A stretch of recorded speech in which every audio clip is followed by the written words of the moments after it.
Hi, welcome back to TUTV. I'm Catherine. And I'm Parker. So, did you hear that this week TU Outdoors is open again? Well, you've just told me, so Yeah. now I have. Yeah, now you have. What's it about? Tell everyone. So basically, the fire pits next to the football stadium are now going to be on, I believe, every night. If not Tuesday, fact check me in the comments. But yeah, so it's either every Tuesday or every night. And they usually, last semester or last spring, Free they food, had... right? Was there free food? Yeah, I think Free so. flowers. That Yes. was it. Yeah. No, very nice. And I think you can buy food there. Yeah. I can imagine. It's very nice. I've been there a couple times. I just like that all the students can come somewhere to get together, you know. Have you ever been? I have. I only went one time last spring, and that was to study. So I didn't really get the full experience, but I did like the fact that it was there. Yeah. You know. You going to go this year? Oh, for sure. Yes. Without studying? Yeah. Hopefully, yeah. Actually, social. Yeah. Enjoy the rest of the show. Yeah.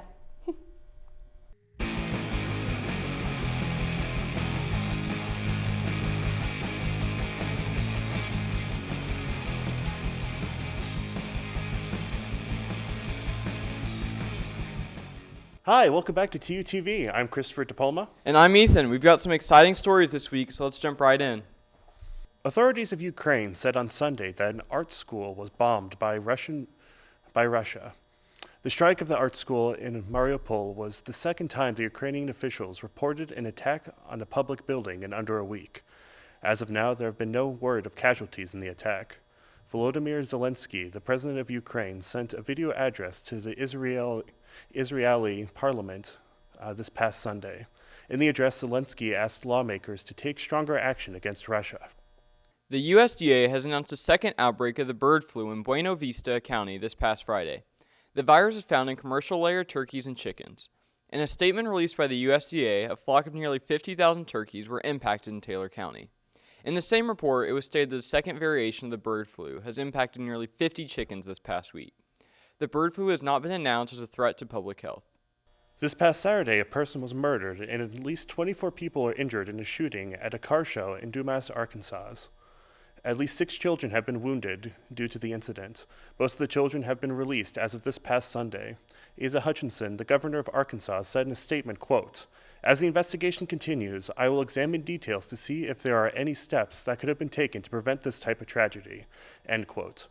This event's organizers, a nonprofit group called the Hudrick Foundation, said it was heartbroken and in shock at what took place during tonight's car show in a statement posted to its Facebook page. Space Transportation, a company based in China, is developing a supersonic jet. The company states that this jet is capable of traveling from China to New York in 1 hour. Space Transportation says this jet will be lower cost than the rockets that are used to carry satellites into space, and it will also be much faster than traditional planes. Justice Clarence Thomas has been hospitalized with an infection, the Supreme Court announced in a statement. Thomas was admitted to Sibley Memorial Hospital in Washington, D.C. on Friday evening after experiencing flu-like symptoms. Supreme Court spokesperson Patricia McCabe said in a statement, McCabe said, quote, "His symptoms were abating. He is resting comfortably, and he expected to be released from the hospital in a day or two," end quote. The court will be gathering on Monday at 10 a.m. for 2 weeks of oral arguments, according to McCabe's statement. It appears that Thomas will not be participating in the arguments remotely at this time. So this supersonic jet sounds pretty helpful, pretty fast. Like at least 5 miles an hour, at least. Must be crazy to drive one of those things. Yeah, it'll definitely help get into class, just being able to hop on the, go from Brown to Chapman and just being able to hop on the supersonic jet. That goes from a 10-minute walk to if you include taxi time and all that, probably a 45-minute jet ride to get from Brown to Chapman. So that'll be super helpful. Yeah, I think that's probably the most important thing that this new technology could do. Yeah, it'll revolutionize getting to class on time. So that's definitely the biggest function. So that's all we have for today. So we'll see you next week. Stay cool.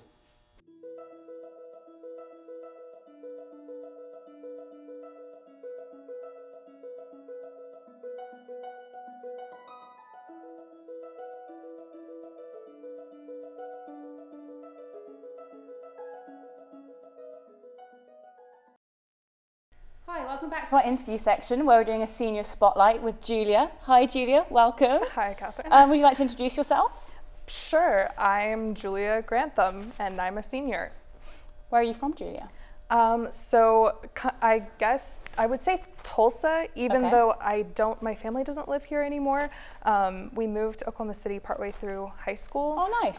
But Tulsa is where I've spent the bulk of my life. It's home. It's home. Oh, Yeah. nice. So what are you studying? I'm actually a double major, so I'm studying economics and film studies. Wow. Film kind of ties in with TUTV, I guess. But other than that, I guess econ and film don't really seem like they're related. No, they wouldn't. But I went through a lot of different majors when I was trying to find out what I wanted to do. I started out actually as pre-med. Oh, wow. It's a bit of a shift. A little bit of a shift. I think I slowly eked away from the sciences. I was Oh. like, I'll keep some numbers for econ. And then I was like, film, bye to numbers forever. You happy with your decision then? I think so, yeah. Yeah, I like it a So lot. what actually brought you to TU? Because you're from here or other So reasons? I definitely heard about it because I was from the area. I don't know that I would have known about it otherwise, but really it was the size of the school. I liked that it was small. I liked that when I visited, it seemed like the professors really cared about the students and that everyone seemed to know each other, and that appealed to me as opposed to going to a really large state school No, where, that's you know, it's easy to kind of get scary. yes. Get lost. Yes, especially I went to a small high school, so I think coming from a graduating class of like 55 kids, the idea of going to a really large state school was a little daunting. Yeah, So, that was the exact same for me, apart from I travelled across the world instead. So you know, just a little different, a little different. So what led you to getting involved in TUTV then? So actually, I was in the honors program that we have here at TU, and one of the girls who was in my class was involved at TUTV, although she's not anymore. And I think it was spring semester 2020. So I got to come in and work camera for like all of 3 weeks, and then the pandemic took us out, and so then we came back and we were masked up, and yeah, but that's how I started. A girl came in and was like, "We need people," and I was like, okay, I can do that. So I think we started at the same time, you know, because I started around then. Maybe we had the same girl tell us to join. maybe. You never Could know, be. guys. Shout out to Jayla Meeks. So you said you worked camera to begin with. What position do you hold now? So now I'm the show producer. So I went from being camera operator, and then I was the floor manager for a while. I remember that. I've done a couple stints as an anchor. I would not consider myself an anchor. It makes me a little uncomfortable, but yeah, and then I'm the show producer, which means that I arrange the interviews. So yes, I did schedule myself for tonight. I love that for you. So do you have any favorite memories?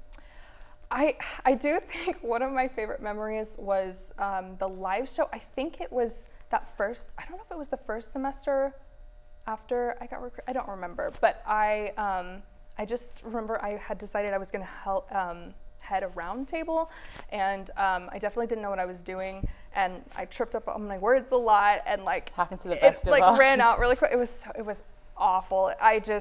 It was cringy, but it was a memorable memory. Does Yeah. that make sense? Yeah. Formative. There you go. What was the topic of this round table then? I believe it was environmental policy during like the midterm elections. Oh, wow. Yeah. Very niche. I like It was it. very niche. Yeah, we brought in the honors class that I was in, we brought in our professor because we were talking about like environment and journalism, and so yeah, it was interesting. I don't know that It's handy to have professors that want to get involved in yes, stuff like this, I was for very sure. excited about that. So do you have any plans for after graduation? So yes, tentatively. So Oh, really? I'm actually currently, so I'm obviously taking classes because I'm a senior, but I'm also working part-time at a film and television production wow. company that's in town. So the plan is that I will go to work for them full-time after graduation. Oh, I really hope that will happen for you. Is there anything else you want to say about TUTV before we end? Just that I have really enjoyed being a part of the community here. It's been really fun to get to know everybody, and it's definitely been one of the best decisions that I've made while being at TU. Well, we were really happy to have you here. We're going to miss you, but that's it for Julia, guys. Wish her good luck and enjoy the rest of the show.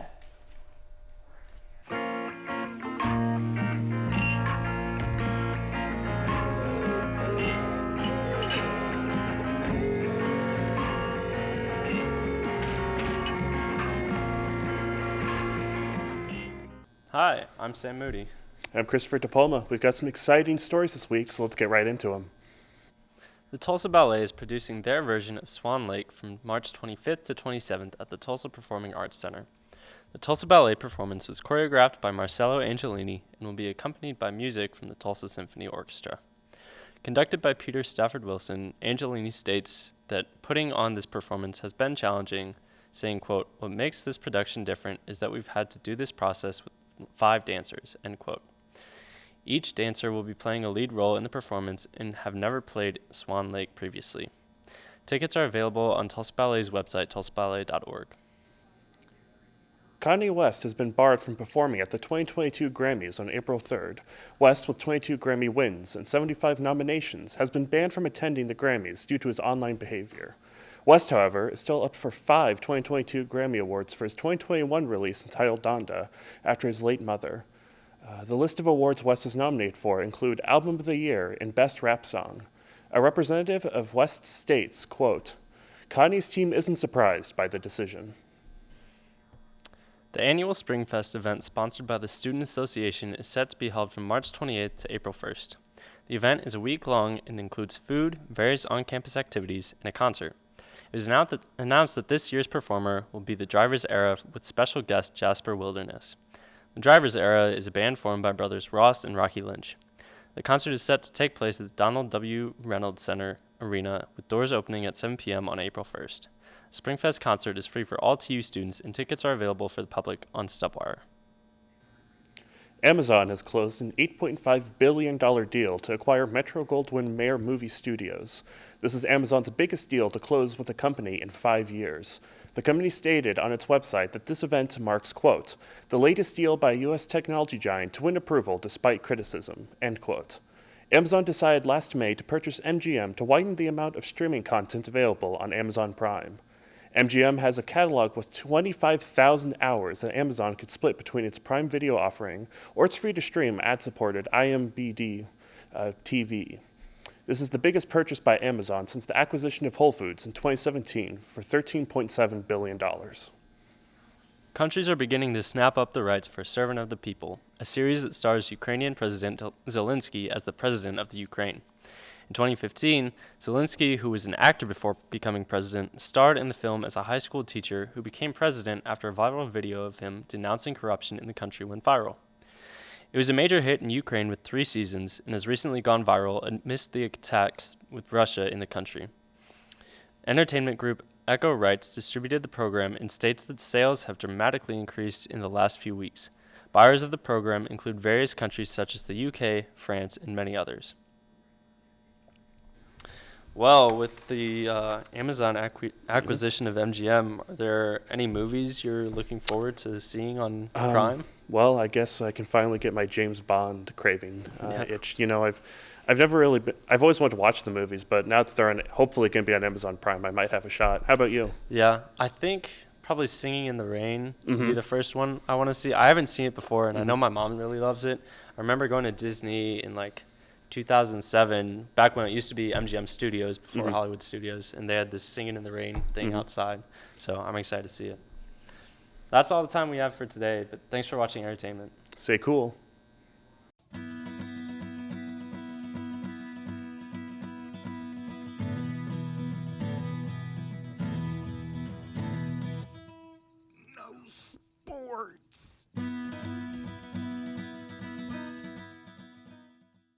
Hello, welcome to TUTV. I'm Jonathan Rice. And I'm Sam. We've got some great sports stories for you today, so let's get into it. The Cleveland Browns have faced heavy backlash following the acquisition of quarterback Deshaun Watson, who faces 22 allegations of sexual misconduct and assault. On March 11th, a grand jury declined to indict Watson. However, he still faces 22 civil lawsuits. The NFL is currently conducting an investigation and will announce any discipline at a later date. The Browns rewarded Watson with a 5-year, $230 million contract extension, the most guaranteed money in NFL history. Despite paying Watson $45 million for the upcoming season, the Browns restructured his contract so he will only potentially lose at most $1 million if he is suspended. Tulsa Women's basketball won at North Texas 75-62 in the opening round of the NIT tournament. Tulsa earned a spot in the NIT tournament following finishing their season with a 16-10 record. Despite a rough start, missing their first 6 shots, Tulsa held a 16-12 lead at the end of the first quarter. The second quarter was back and forth with 6 lead changes and 4 ties, but Tulsa held a narrow 35-32 lead at the end of the first half. Despite North Texas taking a 1-point lead late in the third quarter, Tulsa was able to take the lead back and was up 4 points going into the final quarter. Tulsa controlled the lead the entirety of the fourth quarter to cruise to a 13-point victory. Tulsa's season ended with a triple overtime loss to Wyoming in the next round. Tulsa men's tennis beat in-state rival Oklahoma 6-1 last Sunday. TU was ranked 35th in the most recent ITA rankings, while OU came in one spot behind them at 35th.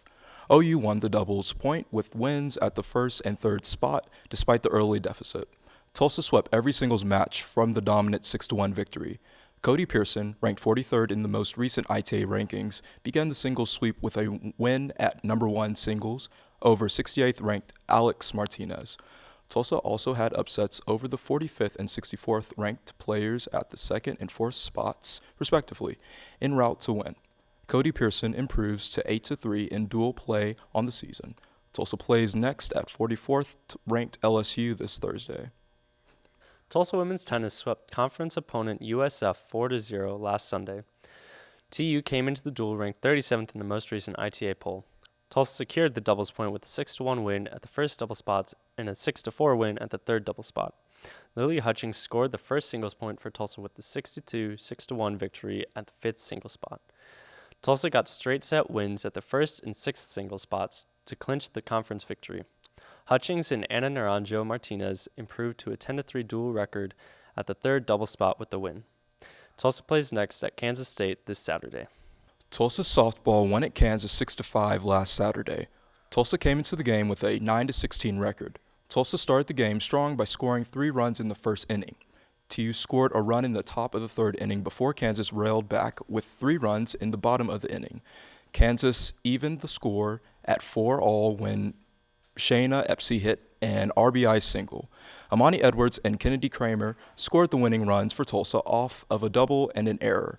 Kansas attempted a comeback, scoring a run to the bottom of the 7th inning, but struck out and grounded out with the final 2 outs, leaving 2 runners on base.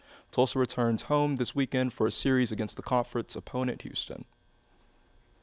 Well, Jono, I think we're in the thicket of March Madness. How's your bracket holding up? Yes, honestly, my bracket is looking not too bad right now. Primarily, my East region is looking the best. I've only made 1 error so far with them. However, South is not looking too good. Yeah, why is that?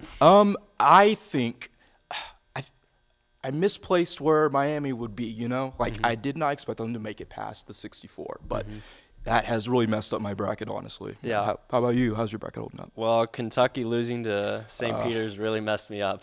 Definitely. St. Peter just came out of nowhere, but they're doing well. Yeah. Yeah. All right. Well, that's all we have for today, folks. Thanks for tuning in. See you. See you next time. I heard Springfest is coming up soon. Yes, yeah. So that's another thing. There's TU Outdoors, and then there's also Springfest, which is really exciting. It'll be the first Springfest since my freshman year, so it'll have been 3 years. Since, Wow. Yeah, which is very surreal. It should be, for those who haven't seen Springfest before, it's something like Homecoming, except it has a concert instead of a game that Friday. So. You're in the know about that, aren't you? Yes. He can't tell us, guys. You might have to tune in next week to know who's playing, but yeah. Yeah. No, I'll just tell you now. It's Ross Lynch. Yeah. Oh my goodness. Yeah. Austin from Austin and Alley will be playing at TU. Also, Jeffrey Dahmer from My Friend Dahmer is another role that he plays. So I don't know if that makes you happy or sad, but regardless, he'll be there. That's very exciting. Are you excited? Oh, I'm very excited. You're quite involved in it, aren't you? Well, yeah. I mean, I'm in Senate, and currently I'm trying to work with the team to basically there's going to be a competition where each org can compete for attendance for each of the events leading up to the concert. Oh, wow. As well as they'll have like a spike ball competition, a cornhole competition, and I think an art competition. And each day will also have themes. So, yeah. That sounds amazing. I'm really excited. I'm not usually able to go. Obviously, it hasn't been one since I even came here, but because I travel as well. So I'm actually really excited to take part this year. Any events you suggest I go to? Ooh, I don't know. I know punk rock spike ball is the first day on Tuesday. That sounds interesting. Yeah, basically it'll be punk rock attire. The next one will be country cornhole. Oh my goodness. And then it'll be jazz and art. So I think they're going to have live music and an art That competition. took a change from punk rock to jazz and art. Very sophisticated. Yes, yeah, you know, it hits all the bases. So. I like that. Yeah. I like that. Well, that's all we have time for this week, guys. I hope you enjoyed the show.